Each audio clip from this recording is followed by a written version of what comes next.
আসসালামু আলাইকুম। আপনি কি ফেসবুকে অ্যাডস রান করাতে গিয়ে ভিসা কার্ড বা মাস্টার কার্ডের জন্য আটকে যাচ্ছেন? তাহলে আজকের ভিডিওটা আপনার জন্য।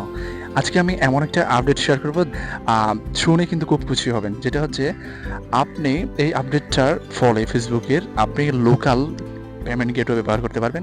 অর্থাৎ আমি বিকাশের মাধ্যমে কিন্তু আমিও খুব সহজে ফেসবুকে অ্যাড রান করতে পারবো। এই সুবিধাটা আমরা যারা ফেসবুকে পোস্ট করব তাদের জন্য খুবই উপকারী। আমরা সবসময় ফেসবুকে যখন অ্যাডস রান করতে যাই, ভিসা কার্ড, মাস্টার কার্ড বা ডুয়াল কারেন্সি কার্ডের জন্য খুবই আটকে যায়। তো এই সমস্যাটার সলিউশনটা হচ্ছে আপনার এই আপডেটটা। এই আপডেটটা কিন্তু এখন পর্যন্ত মেটা বা বিকাশ অফিসিয়ালি ঘোষণা করে নাই, তবে খুব শীঘ্রই ঘোষণা করবে। এখনো পর্যন্ত এটা পরীক্ষামূলক বা ট্রায়াল অ্যাক্সেসের জন্য অনেক ব্যবহারকারীকে দিয়েছেন। তো তারা যদি সফলভাবে ব্যবহার করে, তাহলে তাদের রিভিউর ভিত্তিতে এই আপডেটটা হয়তোবা ঘোষণা করা হবে। সো এই আপডেটটা কার ভালো লাগছে একটু বলবেন। এই আপডেটের ফলে আপনি খুব সহজে কিন্তু আপনার পেমেন্ট গেটওয়ে ব্যবহার করে নিজে অ্যাডস রান করতে পারবেন ফেসবুকে। সো ভিডিওর সাথে থাকার জন্য ধন্যবাদ। দেখা হচ্ছে পরবর্তী কোনো একটা ইনফরমেটিভ ভিডিও নিয়ে।